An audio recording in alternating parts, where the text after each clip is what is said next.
안녕하세요. 불독남입니다. 저번 시간에 이어 경제학의 모험이라는 책으로 두 번째 시간을 맞이합니다. 초기 경제학은 애덤 스미스와 마르크스에 이르기까지 상품 가치라는 근본적인 요소를 다뤘습니다. 대표적으로 노동 가치설이 있죠. 하지만 이를 달리 보는 경제학의 시대가 도래하게 됩니다. 바로 합리적 경제 인간의 등장이죠. 이 말은 인간이 합리적인 선택으로 시장에서 사고 파는 행위를 한다는 말입니다. 여기서 말하는 합리적이란 상품을 구매할 때 얻는 만족감을 말하는 것으로 경제학에서는 이를 효용이라고 표현합니다. 목이 마른 사람에게 있어 생수는 효용이 높습니다. 하지만 생수를 마실수록 첫 번째 생수만큼 만족감이 크지 않는데요. 즉, 효용이 떨어진다는 말입니다. 갈증이 해소됐으니 생수가 아닌 다른 음식을 사게 되겠죠. 이렇게 인간이란 효용이라는 만족감으로 경제적인 활동을 하는데 이러한 효용의 원리를 주장한 사람이 윌리엄 제번스입니다. 그리고 윌리엄 제번스의 이론을 한 단계 발전시킨 인물이 있으니 엘프리드 마셜입니다. 엘프리드 마셜은 제번스가 말한 효용의 지불 가격을 언급하며 상호 관계를 설명하죠. 예를 들자면 빵 한 개의 가격이 500원으로 낮을 때는 소비자들이 한 개 효용으로 빵 20개를 구입합니다. 반대로 빵 한 개의 가격이 1,000원으로 올랐다면 한 개 효용으로 빵 10개를 구입하게 됩니다. 가격이 오를수록 한 개 효용으로 구입하는 상품 개수가 줄어드는 것을 볼 수 있습니다. 이렇게 엘프리드 마셜은 인간의 효용과 지불 가격의 관계를 잘 설명하였습니다. 그런데 여기서 한 가지 질문이 생깁니다. 과연 인간은 합리적인 걸까요? 이 같은 질문에 소스타인 베블러는 반대의 답을 합니다. 왜냐하면 자신이 보기에 인간이란 합리적이지 않게 보이거든요. 그저 인간에게 있어 경제 활동이란 과실을 위한 것입니다. 재산이 있는 유한 계급들은 과도하게 사치를 즐기므로 남보다 우월감을 가지며 일반 시민들에게도 사치 풍조를 퍼뜨린다고 보았죠. 이제 사회는 사치를 위한 상품만을 만들 뿐입니다. 그렇기 때문에 소스타인 베블런에게 있어 인간은 합리적이라 볼 수 없습니다. 다음으로는 레닌을 보도록 하겠습니다. 소스타인 베블런이 과시적 소비를 하는 유한 계급을 비판했다면 레닌이라는 인물은 유한 계급을 낳는 자본주의를 비판했다고 볼 수 있는데요. 레닌이 가진 자본주의에 대한 분노는 이런 겁니다. 자국 안에서 자본가들은 벌어들인 이윤으로 공장을 더 많이 짓습니다. 공장이 생겨나는 만큼 상품의 생산량도 늘어나겠죠. 하지만 넘쳐나는 상품을 돈이 없는 노동자들은 전부 소비할 수가 없습니다. 그러다 보니 새로운 시장을 개척해야 하는데요. 다시 말해 다른 나라들을 식민지로 만들어야 하는 상황이 벌어진 것입니다. 이런 식으로 자본주의 나라들은 식민지를 늘리기 위해 서로 경쟁하게 되므로 결국 전쟁으로 번지게 됩니다. 그래서 레닌은 자본주의가 제국주의를 낳는다고 비판을 한 것이죠. 마르크스의 분노를 노동자의 착취에서 찾는다면 레닌의 분노는 자본주의가 일으키는 전쟁에서 찾을 수 있습니다. 그래서 레닌은 자본주의의 대책으로 공산주의를 내세우게 되죠. 공산주의가 나왔으니 공산주의를 지지했던 대표적인 인물 한 명을 보도록 하겠습니다. 오스카르 랑게인인데요. 그는 기존의 자본주의 경제관을 다른 방법으로 보았던 사람입니다. 먼저 랑게를 언급하기 위해서는 자본주의를 지지했던 루드비히 폰 미제스를 먼저 알아봐야 하는데요.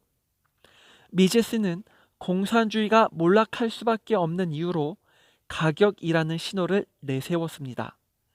가격이 보내는 신호란 다음과 같죠. 어떤 상품에 대하여 수요가 늘어난다면 가격은 자연스레 올라갑니다. 수요와 공급의 영향으로 높은 가격이라는 균형을 만든 것이죠. 이에 자본가들은 더 많은 이윤을 얻기 위해 투자를 늘리기 시작합니다. 반대로 수요와 공급이 낮은 가격을 만든다면 투자자들은 더 이상 투자를 하지 않게 됩니다. 이같이 가격은 시장을 파악할 수 있는 하나의 신호로 작용합니다. 다시 돌아와서 오스카르 랑게는 미제스와 다른 의견을 내놓게 됩니다. 꼭 시장을 통해서만 가격을 형성할 필요가 없다는 거지요. 그는 시장이 아닌 수학을 통한 합리적인 가격을 도출해 낼 수 있다고 보았습니다. 여러 가지의 방정식을 동원하여 값을 찾아내는 것이죠. 그래서 돌출된 합리적인 가격을 계획 입안자에게 알려주는 식으로 공산주의를 이끌어 나갈 수 있다고 생각했습니다. 이에 대하여 미제스는 관료들이 앉아서 계산이나 하는 식으로 시장에 접근하는 방식을 비현실적이라며 강하게 비판하죠. 다음으로는 꼭 공산주의가 아니더라도 중앙계획 경제를 주장했던 경제학자를 살펴보도록 하겠습니다. 먼저는 아서 세실 피구인데요. 피구는 후생경제학이라는 분야를 개척한 사람입니다. 후생경제학은 시장이 항상 완벽하게 돌아가지 않음을 말해주고 있는데요. 하나의 예를 들어보겠습니다. 어느 페인트 공장이 있습니다. 이 공장은 페인트가 잘 팔리기에 얻게 되는 이윤이 큽니다. 사적인 관점에서 보자면 큰 이익을 얻은 셈이죠. 하지만 페인트 한 통을 만들 때마다 오염물질이 강가로 배출되기에 아래쪽에 있는 양식장은 피해를 입게 됩니다. 그럼에도 페인트 공장은 얻게 되는 이윤이 커짐에 따라 생산량을 늘릴 것이고 이로 인해 결국 양식업은 망하거나 커다란 피해를 입을 것입니다. 비록 사적인 관점에서 보자면 페인트 공장은 이익이었지만 사회적 관점으로 봤을 땐 사회 전체적으로 손해가 커졌음을 볼 수 있습니다. 이런 현상을 외부 효과라고 합니다. 문제는 어떤 누가 이런 외부 효과를 생각하며 자신의 이익을 포기할까요? 그런 사람은 없겠죠. 결국 피구는 긍정적인 외부 효과를 만들기 위해서는 정부가 개입을 해야 한다고 말을 하죠. 피구뿐만 아니라 정부의 개입을 적극적으로 주장한 사람이 있습니다. 바로 존 메이너드 케인스입니다. 케인스는 경제 불황의 원인을 과도한 저축에 있다고 말하는데요. 무너진 경제를 다시 세우려면 소비가 활발히 이루어져야 한다고 주장을 하죠. 그의 이런 강경한 태도는 공급이 수요를 창출한다던 세이의 법칙을 강하게 비판합니다. 그래서 소비를 늘리기 위한 해결책으로 정부 주도의 대대적인 사업이 있어야 한다고 말하는데요. 그렇게만 된다면 많은 사람들이 일자리를 얻을 것이고 소득을 통한 소비가 다시금 활발해질 것이라고 보았습니다. 다음으로는 보호무역에 관한 얘기입니다. 앞서 언급한 레닌은 식민지화시키는 자본주의를 반대했습니다. 반면 세계화라는 이름으로 자유무역을 반대했던 인물들이 있습니다. 대표적으로 알렉산더 해밀턴과 프리드리히 리스트가 있습니다. 이들은 영국이 성공을 했다고 자유무역을 모든 나라에 적용시켜서는 안 된다고 말했는데요. 왜냐하면 자유무역은 경제발전이 비슷한 나라들 안에서만 효과가 있지 발전이 낮은 나라들은 오히려 피해를 입는다고 보았기 때문입니다. 자국의 신생 산업을 아무리 부흥시키려 해도 외국에 거대 기업이 있고 자유무역이 있는 한 신생 산업은 경쟁 면에서 도태된다고 보았던 것이죠. 그래서 자국의 역사와 사실을 근거로 이에 맞는 무역을 해야 한다고 주장한 것이 바로 보호무역입니다. 하지만 안타깝게도 보호무역을 유지하기란 힘들었죠. 왜냐하면 강대국들은 세계화라는 이름으로 무력을 통한 강제적인 자유무역을 맺게 만들었으니까요. 자본주의는 힘을 통해 여러 나라를 식민지화했던 반면 자유무역은 힘을 통한 강제적인 개방의 문을 열었습니다. 지금까지 간략하게 합리적인 경제적 인간을 시작으로 여러 명의 경제학자들을 만나 보았는데요. 지금부터는 그 외에 다른 경제학자 몇 명을 소개해 볼까 합니다.